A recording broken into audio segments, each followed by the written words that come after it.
Hi use మొదటి అడుగు కష్టంగా ఉన్నప్పటికీ ఇష్టంతో ఉత్సాహంతో వేస్తామండి. అందువల్ల కష్టం, ఇష్టం, ఉత్సాహం కలిసి వాటి కృషి ఫలితం ఇక్కడ 4 ద్రాక్ష గుత్తులు వచ్చాయండి మిద్దె పైన. అయితే ఇక్కడ ఒక ద్రాక్ష గుత్తు మన మొక్కల్లో పనిచేసేటప్పుడు కుర్రోలు తినేస్తారండి. ఇంకా 3 గుత్తులు ఉన్నాయి. ఒక చిన్న గుత్తు ఒకటి ఉందండి.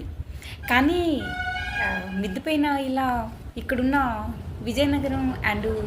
విజయనగరంలో బొబ్బిలి అండి మాది. అండ్ నేను మొక్కల గురించి చెప్పేటప్పుడు మస్ట్ అండ్ షుడ్గా చెప్పాలండి. ఎందుకంటే వెదరును బట్టి మనకి పంటలు ఇవన్నీ ఉంటాయి కాబట్టి వెదర్ గురించి చెప్పాల్సి వచ్చినప్పుడు లొకేషన్ చెప్పాలి కదండి. అందువల్ల అయితే బొబ్బిల్లో మిద్దె పైన ఇలా ద్రాక్ష పండించడం అది చిన్న చిన్న కుండీల్లో నాకు చాలా హ్యాపీగా ఉందండి. కానీ చాలా గట్టిగా ఉన్నాయండి. వీటికి ఏదో ఒకటి వేయాల్సి ఉందండి. చూసారు కదండి. Thanks for watching.